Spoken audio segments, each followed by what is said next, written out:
सर्वमङ्गलकरं यत्तं जनासरासरं तत्पदं दर्शितं जन तस्मै श्री गुरुवे नमः।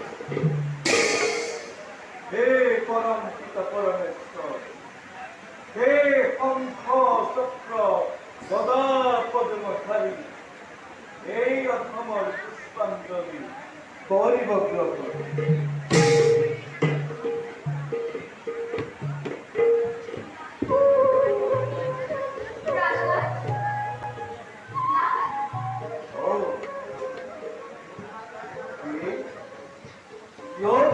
সংসল তব করে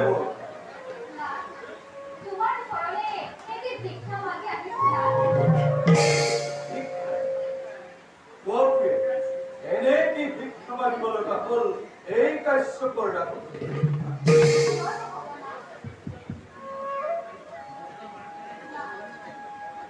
এই ব্ৰহ্মাণ্ডৰ ভিতৰত আপুনি সৰ্বশ্ৰেষ্ঠ মুনি, জানে সকলোৱে। অদিতি আৰু বজ্ৰ বহু পুত্ৰৰ অধিকাৰী। গতিকে নাথ, মোক পুত্ৰ ভিক্ষা দিয়া নাথ। তোৰ কৰ্তব্যতা তোমাৰ এনে স্মৰণ অতিকে অসম্ভৱ। বিবাহৰ অস্ত্ৰাচলে কৰিলে গমন, ৰজনী নাবৰণে ভাগছে পাতাল। এনে সময়ত কৰো যদি এনে কৰ্ম, সকলোৱে আমাক হাকিব ঘৃণা।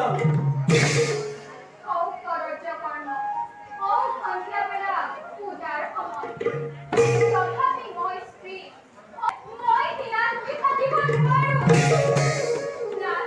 মোক প্ৰেমালিংগ দিয়া নাথ।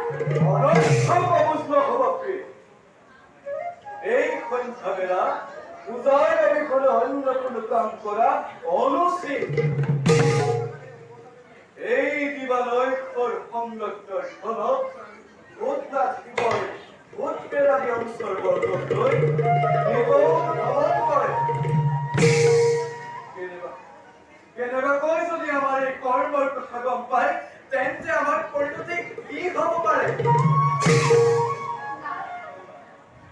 মহাশিৱ বিশ্বসংহাৰী, তেওঁ মোৰ মুখলৈ চাই ভাবিব সকলো কলম নকৰি নিয়া মোক প্ৰেমালিংগন নাথ। নোৱাৰিলো আৰু তোমাৰ অসৎ প্ৰবৃত্তি শুনাকি যি মই আলিংগন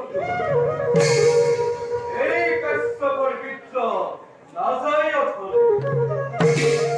শুনাকি এই আখৰিক সময়ত সৃষ্টি কৰা গুণৰ ফলত এই চৰিত্ৰ নহয় হাতী। দিবালৈ ঘৰে সংলগ্নৰ ফলত এনে হেংগৰ হেতু কাম কৰাৰ হেতু তোমাৰ গৰ্ভৱতী সন্তানে স্থিতি ল'ব আৰু সমস্ত বিশ্ব ঘটিব মহাপ্ৰলয়ত। লোকপালতে মতামতিখিনি শান্তি কন্যা সিহঁতে কৰিব ঘৰত, ভগৱানৰ সিহঁতে লৰাব আখন। অন্তকালে নাৰায়ণ সুখিত হৈ তোমাৰ পুত্ৰগণক কৰিব সংসাৰ। পুত্ৰদান দিয়াৰ বাবে ধন্যবাদ জনালো তোমাক নাথ। দুটি বৰ ভিক্ষা মাগি আহিছো তোমাৰ চৰণে নাথ। কোৱা কি বৰ মই তোমাক কৰিম প্ৰদান? মোৰ পুত্ৰদ্বয়ে যেন কোনো ব্ৰাহ্মণৰ অভিশাপত নহওক আৰু তোমাৰ ইচ্ছাই পূৰ্ণ ভক্তি